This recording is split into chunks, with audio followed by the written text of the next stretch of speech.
السلام علیکم، کیسے ہیں آپ سب؟ امید ہے آپ خیریت سے ہوں گے۔ آج ہم آپ کے لیے ایک بہت ہی اچھی کہانی لے کر آئے ہیں جو بہت ہی ہارر ہے۔ اس کا نام ہے خونی چڑیل۔ اسے تحریر کیا ہے شاہد رفیق نے۔ تو آئیے شروع کرتے ہیں۔ ہماری آبادی کا نصف سے زیادہ حصہ بنیادی سہولیات سے محروم تھا۔ اکا دکا جھونپڑے نما ڈھابے بھی بنے ہوئے تھے جو میٹرو میکس لیمپ سے روشنی حاصل کرتے تھے، اور ان ڈھابوں کے باکڑوں پر عمر رسیدہ لوگ بیٹھ کر اپنی غربت اور دن بھر کی محنت مشقت پر تبصرہ کیا کرتے تھے۔ بستی کے ساتھ والی سڑک زیادہ سے زیادہ 11 بجے شب تک ویران ہو جاتی تھی۔ یہیں پر آبادی کے ساتھ اور سڑک کے کنارے ایک درگاہ بھی ہوا کرتی ہے۔ برسات کا موسم تھا، سڑک پر گھٹنوں گھٹنوں پانی جمع تھا۔ مارکیٹ سے دائرہ در دائرہ شروع ہونے والی یہ سڑک شمال مشرق کی طرف گھاس منڈی اور بائیں جانب بکرا منڈی تک سیلابی منظر لیے ہوئے تھی۔ ایسے میں بڑی آہستگی سے اپنی گھیردار اور بڑے پائنچوں والی شلوار رانوں تک اٹھائے اپنے گھر کی طرف شڑاب بڑھ رہا تھا۔ میں ہر ممکن احتیاط کا مظاہرہ کرتے ہوئے سڑک کے بیچوں بیچ چل رہا تھا۔ میں 15 منٹ کی شدید جدوجہد کے بعد پہلا چوراہا عبور کر کے دوسرے راستے تک پہنچ گیا۔ میری پشت پر تو وہ راستہ تھا جسے میں عبور کر آیا تھا۔ دائیں جانب بستی کے طرف سڑک تھی اور بائیں جانب جو راستہ چلا گیا تھا وہ پھر سے مارکیٹ کی طرف سمٹ جاتا تھا۔ میں وہاں تک چلا گیا۔ میری نگاہوں کی سیدھ میں قبرستان کی اونچی دیوار اور وسیع و عریض گیٹ تھا۔ اچانک ہی وہ سب کچھ ہو گیا جو میرے وہم و تصور میں بھی نہیں تھا۔ گو کہ چہار سو بے پناہ اندھیرے کی چادر سی تنی ہوئی تھی۔ سڑک پر سیلابی کیفیت میں بہتا ہوا پانی بھی نظر نہیں آیا، نہ ہی اطراف میں کہیں کوئی روشنی تھی کہ پانی کی کم از کم چمک تو دیکھ سکوں۔ اچانک ہی سرخ روشنی نمودار ہوئی۔ بعض جگہ خون کی طرح سرخ روشنی تھی تو بعض جگہ ہلکی ہلکی گرینش لہریں تھیں۔ ابھی میں حیرت میں ہی ڈوبا ہوا تھا کہ میں نے ایک غیر یقینی اور روح فنا کر دینے والا منظر دیکھا۔ وہ کوئی جوان لڑکی تھی، برہنہ سر تھی اور اس کے سر کے بال بکھرے بکھرے اور پشت پر لٹکے ہوئے تھے۔ اس کے جسم پر ہلکے سبز رنگ کا جمپر تھا اور شلوار قدرے بینگنی رنگ کی تھی۔ وہ پیروں میں عورتوں کے سے سلیپر پہنے انتہائی خوف سے سمٹی ہوئی کھڑی تھی۔ اس نے باہیں موڑ رکھی تھیں۔ اس کی کلائیوں میں سرخ رنگ کی کانچ کی چوڑیاں بھی تھیں۔ نہیں، جانے دو، مجھے جانے دو۔ وہ تھر تھر کانپ رہی تھی۔ اس کا لہجہ بھی تھر تھر آیا ہوا تھا۔ وہ نظروں کا زاویہ بائیں طرف کر کے وہ کچھ دیکھ رہی تھی جو میں نہیں دیکھ پا رہا تھا۔ میں دیکھتا بھی کیسے؟ میرے اپنے وجود پر مارے خوف کے کپ کپی تاری تھی۔ میں گھٹنوں جتنے گندے پانی میں کھڑا تھا۔ ٹھنڈ کے باعث یا پھر خوف کے باعث میری رگوں میں دوڑتا ہوا خون منجمد ہو کر رہ گیا تھا۔ اچانک ہلکے لہو رنگ غبار کا ایک فوارہ سا پھوٹا، جیسے کسی نے بلندی سے بالٹی پر غبار چھڑک دیا ہو۔ میری آنکھوں کے گرد طبی سائے سے لہرا گئے۔ دل کی دھڑکنیں ایک دم سے رک گئیں۔ وہ 6 انسانی ڈھانچے تھے جو خوف سے سکڑی ہوئی تھر تھر کانپتی ہوئی لڑکی کے گرد دائرے میں اچھل اچھل کر گھومنے لگے تھے۔ انہوں نے ایک دوسرے کے ہاتھوں کی ہڈیوں کو تھام رکھا تھا اور ان کے کھوکھلے منہ سے کھوکھلی اور باولے کتوں کی سی غراہٹیں نکلنے لگی تھیں۔ اف میرے خدا، آبادی تو قریب ہے، پھر یہ ہیبت ناک آوازیں مکینوں کو کیوں نہیں سنائی دے رہی، جبکہ آوازوں کا حجم اس قدر تھا کہ مارکیٹ تک گونج رہی تھی۔ مکینوں کے مکانوں کی بنیادیں تک لرز پڑی ہوں گی ابھی۔ میں اس روح فرسا منظر میں ڈوبا ہوا تھا کہ اچانک سیاہ ترین بلندی پر ایک انتہائی سرخ و سفید چہرہ نمودار ہوا۔ کسی عورت کا چہرہ جس کی آنکھیں بیضوی تھیں اور آنکھوں میں گویا 2 انڈے رکھے ہوئے تھے جنہیں ہم سفید دیدے کہتے تھے۔ پھر ہلکے خون کی کوئی آبشار سی گرنے لگی جس کی ابتدا میں مدھم سا ایک چہرہ نمودار ہوا تھا، کسی بوڑھے کا چہرہ۔ اس چہرے سے بائیں جانب خون رنگ پھسلن کی دوسری پٹی سے بڑے بڑے گوں گڑھوں والی ایک انسانی کھوپڑی جھانکتی ہوئی نظر آئی، اور دائیں جانب سے بھی ایک کافی بڑی کھوپڑی جھانک رہی تھی جس کی آنکھ کا صرف آدھا گڑا نظر آیا۔ میں غیر متحرک پتھرائی ہوئی نظروں سے سب کچھ دیکھ رہا تھا۔ پھر سرخ و سفید پراسرار عورت کا منہ کھل گیا۔ جس طرح اس کے ہونٹ سرخ تھے، بالکل اسی طرح اس کے دائیں بائیں کے 2 انتہائی نوکیلے دانت بھی خون سے لتھڑے ہوئے تھے اور خون کی ایک دھار سی بہتی ہوئی ٹھوڑی سے نیچے لٹک چکی تھی۔ خوفناک عورت کا چہرہ نمودار ہونے سے بھائیں بھائیں کی آوازوں میں اضافہ ہو چکا تھا۔ میں آ رہی ہوں، اس لقمہ تر کو اتنا نہ ڈراؤ کہ اس کی رگوں کا خون خشک ہو جائے۔ یہ آواز اسی پراسرار چہرے کے منہ سے لب ہلائے بغیر نکلنے لگی۔ آواز تھی یا کیا؟ میں بے ساختہ غیر ارادی اللہ تعالیٰ کو پکارتا رہ گیا۔ اللہ کی شان دیکھیے، پھک کا ایک سماج شدید دھماکہ ہوا اور تمام ہولناک مناظر ایک خواب کی طرح غائب ہو گئے۔ وہی اندھیرا، سناٹا اور وہی شب دہجور تھی۔ میرا ذہن اندھیرے کی دبیز گہرائی میں ڈوبتا چلا گیا۔ پھر مجھے کچھ ہوش نہ رہا کہ میں کہاں ہوں۔ ہوش آیا تو میری بیٹی میرے سرہانے بیٹھی تھی۔ میں نے گھبرائے ہوئے اٹھتے ہوئے کہا، یہ سب لوگ تمہاری دادی، تمہاری ماں کہاں ہیں؟ میت ہو گئی ہے پڑوس میں ابا، اماں اور دادی وہیں گئے ہیں۔ ابھی کوئی 10 منٹ پہلے ہی تو ہمارا گھر بھی عورتوں سے بھرا ہوا تھا۔ سبھی لوگ آپ کی خیریت معلوم کرنے آئے تھے۔ کلاں بیٹی، کیا بارش ہو رہی ہے؟ ہاں ابا، صبح 6 بجے سے بارش شروع ہے، 10-15 منٹ کو رکتی ہے پھر برسنے لگتی ہے۔ اللہ کا شکر ہے کہ موٹے موٹے قطروں والی بارش نہیں ہے، ورنہ ہمارے کچے مکان تو بہہ ہی جاتے۔ نہیں بیٹی، ابا میں آپ کے لیے ناشتہ لاؤں؟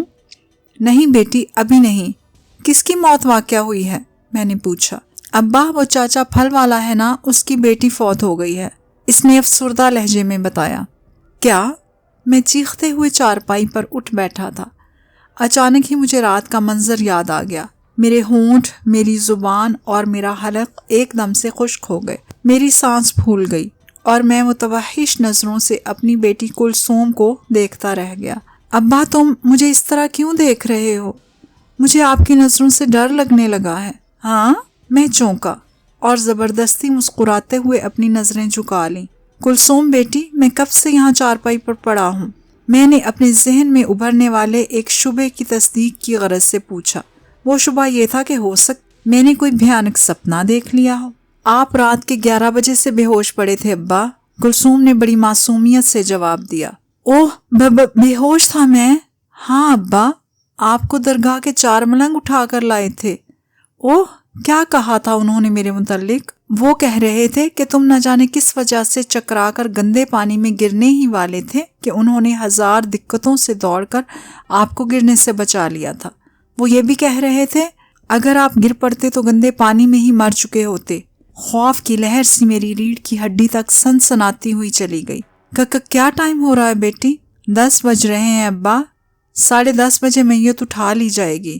مجھے کوئی حیرت نہ ہوئی۔ سیاہ گھٹاؤں کا یہ عالم تھا کہ صبح 10 بجے رات کے 10 بجے تک سما بندھا ہوا تھا۔ 1:30 بجے کے قریب میری اماں اور بیوی لوٹ آئیں۔ مجھے بازار خوش و خرم دیکھ کر انہیں بھی مسرت ہوئی تھی۔ ادا پھل والے کی جوان سال بیٹی خدیجہ کی بلیک اینڈ وائٹ تصویر کو تھامے ہوئے غم کی اتھا گہرائی میں ڈوب چکا تھا۔ تصویر اس لڑکی کی تھی جسے میں نے گزشتہ شب 6 انسانی ڈھانچوں کے درمیان گھرا ہوا دیکھا تھا۔ یہی وہ لڑکی تھی جو لرس لرس کر بلبلا رہی تھی۔ پھل والا جوان بیٹی کی موت کے غم میں ادموا ہو کر رہ گیا تھا۔ اس کی آنکھیں غم کے شدید دباؤ کے تحت خون کی طرح سرخ ہو رہی تھیں۔ ادا پھل والے نے ایک جلسہ دینے والی سانس خارج کرتے ہوئے پکارا۔ جی ادا، وہ سر اٹھاتے ہوئے بولا۔ کیا ہوا تھا تیری لڑکی کو؟ پتہ نہیں داجی خان، بالکل خوش و خرم تھی، کھانسی تک نہ تھی اسے، 9 بجے تک سو چکی تھی۔ میں بھی صحن والے چھپر تلے تخت پر سویا ہوا تھا کہ اندرونی طرف سے خدیجہ سمیت دیگر عورتوں کی چیخیں سن کر گھبرا کر اٹھ بیٹھا، اور جب میں اندر پہنچا تو خدیجہ سردی چڑھے مریض کی طرح کانپ رہی تھی۔ اس طرح ہاتھ پیر پٹخے جا رہی تھی جیسے رسیوں سے بندھی ہوئی ہو یا پھر کسی کی گرفت سے آزاد ہونا چاہتی ہو۔ نہ تو کسی کی کچھ سمجھ میں آیا اور نہ ہی میری سمجھ میں کچھ آ سکا۔ چند ہی لمحوں بعد اس کی جدوجہد ماند پڑ گئی اور وہ ادا پھل والا جملہ مکمل نہ کر سکا اور پھوٹ پھوٹ کر رونے لگا۔ میں تڑپ کر رہ گیا۔ مجھے اپنے آپ پر بہت زیادہ تاؤ آنے لگا تھا۔ میں یہ سوچ رہا تھا کہ اگر میں خوف اور بزدلی کا مظاہرہ نہ کرتا تو شاید خدیجہ کو بچانے میں کامیاب ہو جاتا۔ مجھے اس بات کا دکھ تو ہے، اس نے بھرائی ہوئی آواز میں کہا، کہ میری بیٹی نامراد ناکام ہی دنیا سے اٹھ گئی، مگر حیرت اس بات کی ہے کہ میرے گھر میں سانپ کہاں سے آ گیا؟ سانپ؟ سب کے لبوں سے تحیر خیز آواز نکل گئی۔ ہاں، سانپ۔ میری بیٹی کی گردن والی شیرک پر ڈنک کے 2 نشان تھے۔ ان زخموں یا باریک گھڑوں کے اطراف میں خون بھی جمع ہوا تھا۔ یہ سانپ کا ڈنک نہیں تھا۔ میں جھنجھلا کر پھٹ پڑا۔ میری آواز جذباتی ہونے کے ساتھ اس قدر طویل بھی تھی کہ میری اماں بھی گھبرائی ہوئی دوسرے کمرے سے نکل آئیں۔ ککا یہ کیا ہوا حاجی؟ ککا یہ کیا ہوا حاجی؟ کیا ہوا میرے بیٹے؟ وہ مجھ سے لپٹ پڑی۔ ککا کچھ نہیں اماں، کچھ نہیں، میں دم دوڑتے بینسے کی طرح تڑپتے ہوئے بولا۔ کچھ نہیں تو پھر چلائے کیوں؟ کس سانپ کے ڈنگ کی بات کر رہے تھے؟ کہہ دیا نا اماں جی کہ کچھ بھی نہیں ہے۔ نہیں بیٹا، تمہیں بتلانا پڑے گا کہ تم نے کس ڈنگ کی بات کی تھی۔ کہاں ہے ڈنگ کا نشان؟ وہ میرے جسم کو ٹٹولتے ہوئے بولی۔ ہاں ماں جی، 3-4 لوگ بیک زبان بول اٹھے۔ تم کیسے کہتے ہو کہ وہ سانپ کے ڈنگ کے نشان نہیں تھے؟ کس کی بات کر رہے تھے آپ لوگ؟ اماں پھر بول اٹھی۔ کہیں تم خدیجہ کے گردن والے سوراخوں؟ ہاں اماں جی، ادا پھل والا بول اٹھا۔ میری ہی بیٹی کا تذکرہ ہو رہا تھا۔ اور وہ عورت کون تھی؟ اماں اچانک ہی چونکتے ہوئے بولی۔ کون عورت ماں جی؟ ادا پھل والا تحیر خیز لہجے میں بولا۔ مجھ سمیت بقیہ لوگ بھی تجسس سے اماں کی طرف تکنے لگے۔ وہی میں ماچس لیے تیرے گھر میں داخل ہوئی تھی تو میں نے ایک عورت کو دروازے سے نکلتے ہوئے دیکھا تھا۔ بہت ہی سرخ چہرہ تھا اس کا۔ میں اندھیرے کے باعث اس کا صرف چہرہ ہی دیکھ پائی تھی۔ وہ شاید اندھی تھی، کمبخت کی آنکھیں بہت بڑی تھیں مگر اس کی پتلیاں نظر نہیں آ رہی تھیں، سفید دیدے تھے اس کے۔ اماں کا جملہ مکمل ہوا ہی تھا کہ ایک گرجدار آواز سنائی دی۔ وہ عورت نہیں، ایک بدرو تھی، ایک چڑیل تھی۔ جملے کے اختتام تک ہم سبھی آواز کی طرف متوجہ ہو چکے تھے۔ وہ چاروں درگاہ کے ملنگ تھے۔ ان کی شلواریں گھٹنوں تک نیفے میں کھینچی ہوئی تھیں۔ سب کے جسم پر پیوند لگے ہوئے تھے۔ ہم سب احتراماً کھڑے ہو گئے۔ میری گزشتہ شب کی آپ بیتی سن کر لوگوں کے چہرے زرد پڑ گئے تھے۔ اتنے بڑے کمرے میں بالکل موت کی سی خاموشی طاری تھی۔ حاجی خان سچ کہہ رہا ہے، ایک ملنگ اللہ کا نعرہ لگاتے ہوئے بولا۔ ہم چاروں ہی حاجی خان کی پکار سن کر درگاہ سے لپکے تھے۔ سبحان اللہ! میرے مولا کریم کی شان ہے کہ حاجی خان بے ہوش تھا اور اس طرح مڑا توڑا ہوا تھا جیسے غیبی ہاتھوں نے اسے تھام رکھا ہو، اسے گندے پانی میں گرنے نہیں دیا تھا۔ جب ہم نے حاجی خان کو جھپٹا تو پورا ماحول مشک وغیرہ کی خوشبو سے مہک رہا تھا۔ اس وقت ہم اپنی مرضی سے یہاں نہیں پہنچے تھے، ہمیں بشارت کی گئی ہے کہ یہاں پہنچیں اور اہل ایمان لوگوں کو اس بدرو سے نجات دلائیں۔ مائی، ایک ملنگ میری ماں سے مخاطب ہوا۔ تم نے غور سے اس عورت کا چہرہ دیکھا تھا؟ ہاں ملنگ سائیں، میں نے غور سے دیکھا تھا۔ ایک بار پھر اس کا حلیہ دہراؤ۔ اماں نے پھر اس عورت کا حلیہ دہرایا، صرف ایک اضافی بات کہی کہ اس کے نچلے ہونٹ سے تازہ تازہ خون کی دھار بہی ہوئی تھی۔ وہ کس طرف کو گئی تھی؟ میرے خیال سے حسان کی طرف گئی تھی۔ کیا آپ لوگ ایک خوفناک ماحول میں کودنے کو تیار ہیں؟ ملنگ ہم سب سے مخاطب ہوا۔ ہم آگ کے دریا میں بھی کودنے کو تیار ہیں ملنگ سائیں۔ تو پھر لاٹھیاں، کلہاڑیاں یا کہیاں اٹھا لو۔ یاد رکھو، زمین کی پاتال میں گھلنے والی بارش نے ایک چڑیل کو ابھار دیا ہے۔ 6 ڈانچے اس کی رکھوالی کرنے لگے ہیں۔ چند کھوپڑیاں بھی آپ لوگ مسانی میدان میں جمع بارش کے پانی میں تیرتے ہوئے دیکھیں گے۔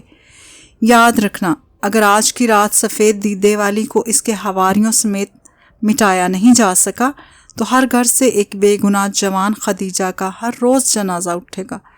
نصف گھنٹے میں تیار ہو جاؤ اور میرے گھر پہنچ جاؤ۔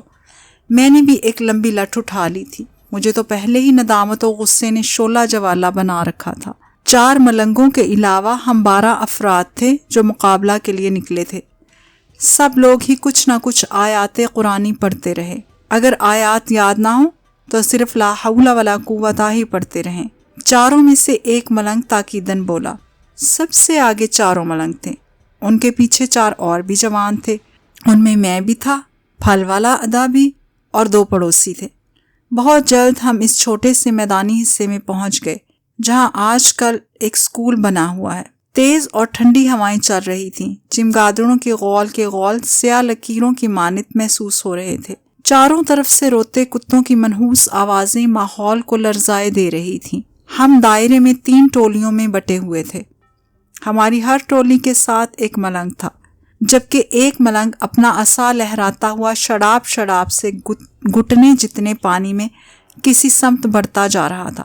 وہ کلام الہی پڑھتے ہوئے اپنے عصا سے انتہائی سفید دھاریاں سی نکلتی جا رہی تھیں۔ اب ہمارے ساتھ موجود ہر ملنگ بھی وہی کچھ زور زور سے پڑھ رہا تھا جو پانی کی جھیل کے درمیان پہنچ کر پہلا ملنگ پڑھ رہا تھا، جو پانی کی جھیل میں ہم میں سے کوئی لا حول ولا قوت پڑھ رہا تھا، کوئی کلمہ پڑھ رہا تھا۔ آ جاؤ، ایک دائرے کی صورت میں میدانی پانی میں داخل ہو جاؤ۔ پہلے سے پانی کے وسط میں کھڑا ہوا ملنگ ہم سے مخاطب ہوا اور پھر پڑھائی میں مصروف ہو گیا اور اپنا عصا مسلسل لہراتا رہا۔ ادھر ہم اللہ اکبر اور اللہ کا نعرہ بلند کرتے ہوئے میدانی پانی میں داخل ہو گئے۔ پورے سطح آب پر گڑر گڑر کی آواز سے بلبلے اٹھنے لگے، جیسے پکتے کو اتار میں بلبلے اٹھنے لگے ہوں۔ اس اچانک تبدیلی کے باعث خوف نے ہم میں سے ہر ایک کو گھیر لیا۔ میں نہیں کہہ سکتا کہ ملنگوں کی حالت کیا ہوئی، میں صرف اتنا ہی جانتا ہوں کہ میرا جسم برقِ تار کی طرح کانپ رہا تھا، میرے اوپر تلے کے دانت بج رہے تھے، میرا چہرہ، میری پیشانی ٹھنڈے اور موٹے پسینے کے قطروں سے بھر چکی تھی۔ بلبلے اٹھتے چٹاخ چٹاخ سے ہماری ٹانگوں سے ٹکراتے ہوئے پھوٹتے رہے اور ہم پہلے والے ملنگ کی طرف، جس کا نام نور محمد تھا، بڑھتے رہے۔ اچانک اندھیرا چھایا، پانی خون رنگ ہو گیا۔ ایسا ہوتے ہی ہمارے ذکر میں تیزی آ گئی۔ خون رنگ ہونے کے ساتھ ہی خون رنگ بھاپ سطح آب سے بلند ہونے لگی اور ہوتی رہی اور پھر ایک محدود بلندی پر پہنچ کر ٹھہر گئی۔ ہم میں سے ہر ایک کا چہرہ خون رنگ ہو چکا تھا۔ ہماری آواز میں، ہمارے ذکر میں اس قدر جذباتی بھاری پن پیدا ہو چکا تھا کہ طوفان کا شور اور روتے کتوں کی منحوس آوازیں اس میں دب کر رہ گئیں۔ میدانی تالاب نما پانی میں بڑی خوفناک حد تک تلاطم سا اٹھ کھڑا ہوا۔ میں نے، میرے ساتھیوں نے گھبراہٹ کا مظاہرہ کیے بغیر سطح آب کی طرف دیکھا۔ وہاں سے ایک انسانی پنجر سطح آب پر ابھر آیا۔ وہ 6 تھے۔ قسماً کہہ سکتا ہوں کہ یہ وہی 6 ڈھانچے تھے جنہوں نے گزشتہ شب خدیجہ کو گھیر رکھا تھا۔ وہ ایک دوسرے کا ہاتھ تھامے دائرے بناتے ہوئے گھوم رہے تھے۔ ڈھانچوں کے کھوکھلے لبوں سے ایسی ہولناک آوازیں ابھرنے لگیں جیسے بادل گرجتے ہیں، آسمان ٹوٹ رہا ہو یا پہاڑ ڈائنامائٹ ہو رہے ہوں۔ نور محمد ملنگ اور بقیہ تینوں ملنگوں نے میدانی پانی میں اچھلتے ہوئے ذکر تلاوت کرتے ہوئے ڈھانچوں کے قریب پہنچنا چاہا۔ خون رنگ ماحول میں ان کے چہرے گرم تانبے کی طرح سلگ رہے تھے، آنکھیں انگاروں کی طرح دھمک رہی تھیں۔ میں بے خود ہو گیا۔ میں نے اپنی لاٹھی بلند کی، ایک ڈھانچے کی کھوپڑی پر رسید کرنا چاہتا تھا کہ رک جاؤ حاجی خان۔ ملنگ نور محمد میرا ارادہ بانپتے ہوئے بولا، ابھی وقت نہیں آیا، نیچے دیکھو اور ان سے بچو۔ میں نے اور میرے ساتھیوں نے جو ہی کوئی رنگ سطح کی طرف دیکھا، ہمیں چند کھوپڑیاں باہوں اور ٹانگوں کی چند ہڈیاں تیرتی ہوئی نظر آئیں۔ ہم میں سے ہر ایک اچھل اچھل کر ان سے بچ رہا تھا۔ ابھی ہم اس مشکل سے نکل نہیں پائے تھے کہ اچانک ہی 6 ہاتھ جوڑے ڈھانچوں کے درمیان کا پانی ایک پھوارہ بن کر ابھرا اور ابھرتے ہی معدوم ہو گیا، اور ایک سروکت سرخ رنگ چہرے والی عورت کی صورت نمودار ہوئی۔ اس کا بقیہ کوئی جسم نہیں تھا، صرف چہرہ تھا اور سر کے بال سیاہ تھے۔ ای اف مولا کریم، کتنی بھیانک اور گونجدار تھی اس کی ہنسی۔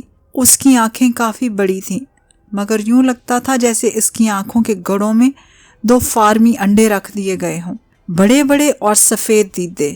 مارو ڈھانچوں کو، چاروں ملنگ چلائے، اور ہم 12 کے 12 جوان لاٹھیوں، ہاکیوں، کلہاڑیوں اور کہیوں سے ان پر ٹوٹ پڑے۔ ہمارے لبوں سے صرف اللہ اکبر کی آوازیں نکلنے لگیں۔ سفید دیدوں والی کی کھوکھلی اور تیز ہنسی میں بریک لگ گیا۔ ابھی وہ اپنے محافظ ڈھانچوں کے پرخچے اڑتے دیکھ ہی رہی تھی کہ 2 ملنگوں نے راستہ صاف ہوتے ہی اس کے سر کے بال 3 طرف سے دبوچ لیے، دائیں بائیں اور پیچھے سے۔ ایسا ہوتے ہی ملنگ نور محمد نے سفید دیدے والی چڑیل کے سامنے پہنچ کر اپنا عصا بلند کیا اور اس کی نوک اس کی آنکھ میں گھسیڑ دی۔ ملنگ نور محمد نے جیسے ہی اپنا عصا کھینچا، خون کا فوارہ سفید دیدے والے کی آنکھ سے نکلا، اس قدر پریشر سے کہ ہم غیر ارادی طور پر جھک گئے۔ اس ملنگ نے اپنا عصا اس کے دوسرے سفید دیدے میں بھی گھسیڑ دیا۔ اف خدایا، یوں لگا جیسے سینکڑوں چڑیلیں چلانے لگی ہوں، جہنم کی گویا ساری بلائیں اکٹھی ہو گئی ہیں، اور وہ چیخو پکار مچی کے کانوں کے پردے پھٹتے ہوئے محسوس ہونے لگے۔ خون تھا کہ 2 دھاری انداز میں پرنالے کی طرح بہے جا رہا تھا۔ سفید دیدے والی کا منہ پھیل کر رہ گیا، اس کے اوپر تلے کے 4 لمبے اور نوکیلے دانتوں سے بھی خون کی دھاریں بہنے لگی۔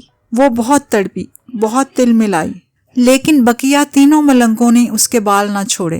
وہ چاروں ملنگ وجدانی کیفیت میں کلام الہی پڑھنے میں مصروف تھے۔ اچانک چڑیل کے سیاہ وجود اور سرخ چہرے کو بالوں سمیت آگ کے الاؤ نے اپنی لپیٹ میں لے لیا۔ تینوں ملنگوں نے اللہ اکبر کا نعرہ لگایا اور اس کے بال چھوڑ دیے۔ بڑی زور کا چھپاکا ہوا۔ آگ کے الاؤ میں لپٹی ہوئی چڑیل پانی میں گر چکی تھی، اور پانی میں گرنے کے باوجود آگ میں لپٹی ہوئی لوٹ پوٹ ہونے لگی تھی۔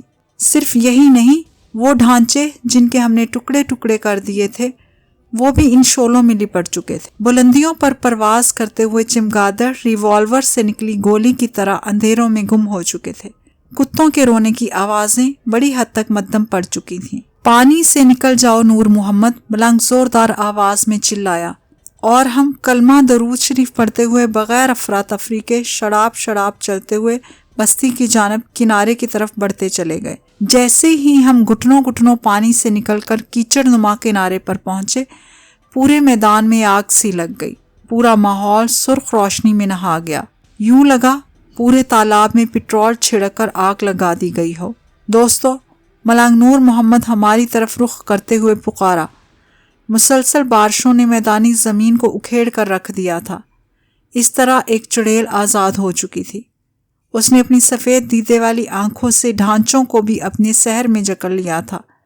الحمدللہ، مجھے بشارت ہوئی، مجھے قرآنی آیات کی قوت بھی عطا کی گئی، اور میں اپنے 3 یاروں سمیت نکل کھڑا ہوا، اور ہمارے رب نے کرم کیا۔ سائیں بابا کے طفیل آج کی رات اللہ اس چڑیل کو میرے ہاتھوں فنا نہ کر دیتا تو کل صبح نہ جانے کتنے اور گھروں میں ماتم بچ چکا ہوتا۔ ملنگ نور محمد نے بات پوری کی اور ورد کرتے ہوئے سائیں بابا کے دربار کی طرف چل دیا، اور باقی ملنگوں نے بھی اس کی پیروی کی۔ ہم بھی اپنے گھروں کو روانہ ہو گئے۔ میں نے گہرے سکھ کا سانس لیا، اور میرے ساتھ میری بستی کے باقی نوجوانوں نے بھی سکون کا سانس لیا۔ ہم سب نے رات بہت کرب سے گزاری تھی، اور اگلا دن بھی ہم نے بہت تکلیف میں گزارا تھا۔ اللہ تعالیٰ نے ہمیں اس تکلیف سے نجات دی، ہم اس کے شکر گزار ہوئے۔ ساری بستی پرسکون ہو گئی۔ ناظرین، کیسی لگی آپ کو یہ کہانی؟ کمنٹ سیکشن میں آئیے گا اور اپنی رائے سے ضرور نوازیے گا۔ آپ کی رائے ہمارے لیے بہت قیمتی ہے۔ اپنا بہت خیال رکھیے گا۔ ملیں گے کسی اور اچھی سی کہانی کے ساتھ۔ تب تک کے لیے اللہ حافظ۔